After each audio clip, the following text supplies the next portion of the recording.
क्या आपने अनंत जीवन प्राप्त किया है? बाइबल अनंत जीवन की ओर एक स्पष्ट मार्ग को प्रस्तुत करती है, परंतु हमें यह जान लेना चाहिए कि हम सब ने पवित्र परमेश्वर के विरुद्ध पाप किया है, इसलिए कि सब ने पाप किया है और परमेश्वर की महिमा से रहित हैं। हम सब ने ऐसे काम किए हैं जिनसे परमेश्वर अप्रसन्न होते हैं और इसलिए हमारे पाप, हमारे दुष्कर्म हमें परमेश्वर की सजा प्राप्त करने का पात्र बना देते हैं। आखिरकार हमारे पाप एक सनातन अति पवित्र परमेश्वर के खिलाफ किए जाते हैं, इसलिए एक अनंत दंड ही पर्याप्त है। पाप की मजदूरी तो मृत्यु है, परंतु परमेश्वर का वरदान हमारे प्रभु यीशु मसीह में अनंत जीवन है। परंतु फिर भी यीशु मसीह, जिसने कभी पाप नहीं किया, जो परमेश्वर का अनंत पुत्र है, वो मनुष्य बना और उसने हमारे कर्जे को चुकाने के लिए अपनी जान को दे दिया। परमेश्वर हम पर अपने प्रेम की भलाई इस रीति से प्रकट करता है कि जब हम पापी ही थे, तब मसीह हमारे लिए मरा। यीशु मसीह क्रूस पे मर गया और उस दंड को सहा जो दंड आपका और मेरा है, और अपने मरने के तीसरे दिन वो मुर्दों में से जिंदा हो गया।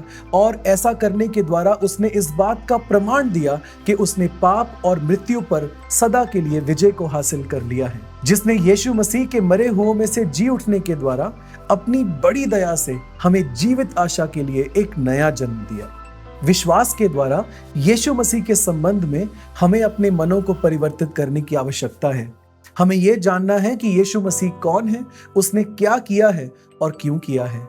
यदि हम इस बात पर विश्वास करते हैं कि यीशु मसीह क्रूस पर मेरे पाप के दाम को चुकाने के लिए मर गया, तो हमारे पाप क्षमा किए जाएंगे और हमें स्वर्ग में अनंत जीवन के लिए प्रतिज्ञा मिलती है। क्योंकि परमेश्वर ने जगत से ऐसा प्रेम रखा कि उसने अपना इकलौता पुत्र दे दिया, ताकि जो कोई उस पर विश्वास करे वह नष्ट ना हो, परंतु अनंत जीवन पाए। यदि तू अपने मुंह से यीशु को प्रभु जानकर अंगीकार करे और अपने मन से विश्वास करे कि परमेश्वर ने उसे मरे हुओं में से जिलाया, तो तू निश्चय उद्धार पाएगा। क्रूस पर जो काम प्रभु यीशु मसीह ने पूरा किया है, उस काम पर विश्वास करना ही अनंत जीवन प्राप्त करने का सच्चा मार्ग है। क्योंकि विश्वास के द्वारा अनुग्रह ही से तुम्हारा उद्धार हुआ है, और ये तुम्हारी ओर से नहीं, वरन ये परमेश्वर का दान है, और न कर्मों के कारण, कहीं ऐसा ना हो कि कोई घमंड करे। यदि आप यीशु मसीह को अपने उद्धारकर्ता के रूप में अपने दिल में ग्रहण करना चाहते हैं, तो आप मेरे साथ इस सरल सी प्रार्थना को कर सकते हैं। लेकिन याद रखें कि किसी प्रार्थना को बोलना या पढ़ना आपको बचा नहीं सकता। केवल यीशु मसीह पर विश्वास ही आपको बचा सकता है। ये प्रार्थना करना या बोलना केवल एक तरीका है कि आप यीशु मसीह पर अपने विश्वास को व्यक्त कर सकते हैं और उनके प्रेम के लिए उन्हें धन्यवाद दे सकते हैं। अब यदि आप चाहें तो मेरे साथ आप इस प्रार्थना को दोहरा सकते हैं।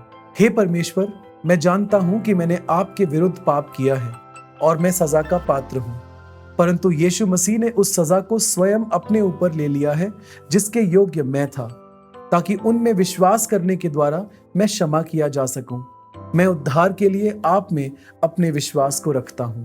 आपके अद्भुत अनुग्रह और क्षमा, जो अनंत जीवन का उपहार है, उसके लिए मैं आपको धन्यवाद करता हूं।